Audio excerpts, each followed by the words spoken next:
And when it came time for Rob Parker to respond, he went off on he gave one of his most fiery rants I have ever seen him give on any topic. So what we want to do now is we're going to play what Rob had to say here. I want you guys to listen to it in its entirety, and then we're going to come back and continue on the show. Take a listen to Rob Parker here.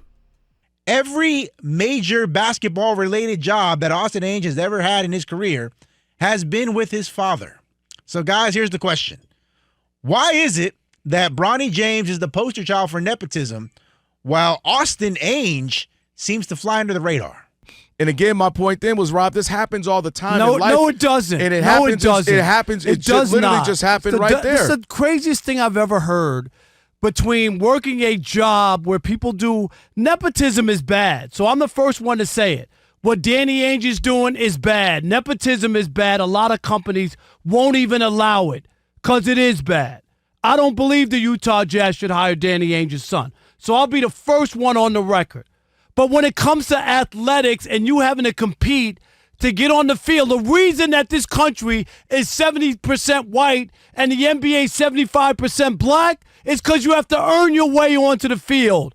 Okay? If NBA owners wanted to do it and just put white guys on the league and say the country's 70% white, I don't care how good black players are, I'm just going to hire white players because those are the people who are buying the tickets and coming to the games, and I don't care. No, sports has never been that once they've decided that they were going to allow black people to compete fairly and honestly, once they broke the color barrier. So it's a disservice to everybody who puts on a uniform, who has to compete. Michael Jordan owned a damn team. He didn't put his two sons on the team. He could have.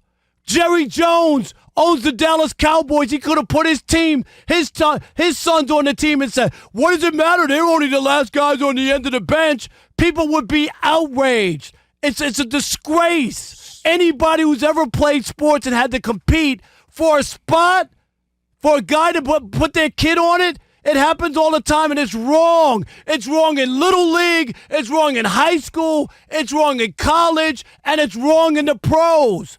Anybody who's honest, the only reason that people didn't go out and go off on LeBron is because he's a star. And they don't want the wrath or be able to say, well, LeBron stopped me from doing this, or I can't get tickets to the Lakers, or like they're afraid.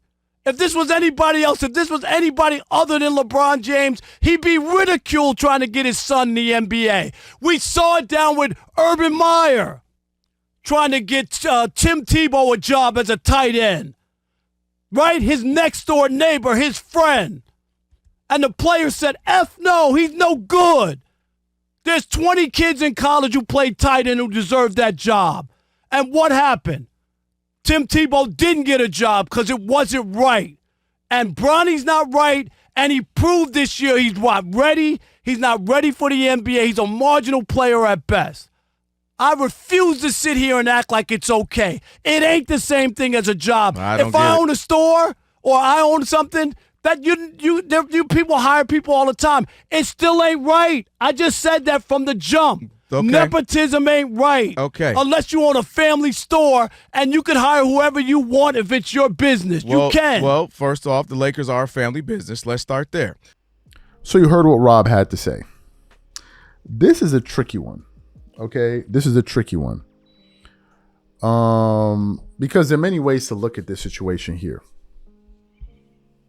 Rob is saying that nepotism isn't good.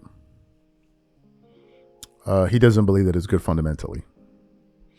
He did throw in a wrinkle at the end where he said, now, if you own a business, then you have the right to hire who you want.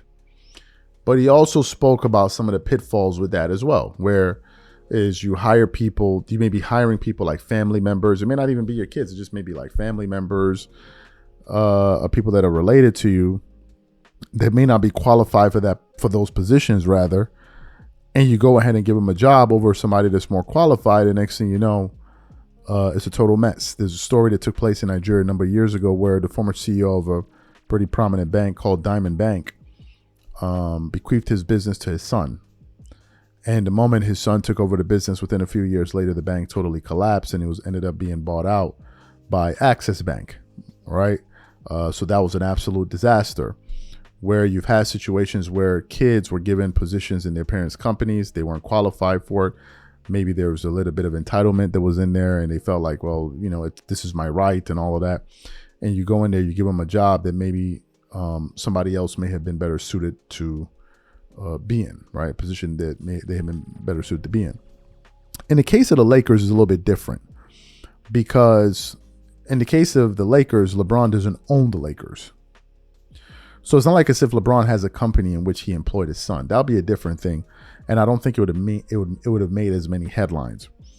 In the case of the situation with Bronny and the Lakers, LeBron doesn't own the team, and so therefore, it came off a different way. Now the Danny Ainge situation, he doesn't own the Celtics as well, and I think that's why Rob is taking a position that nepotism is bad across the board. That's his position.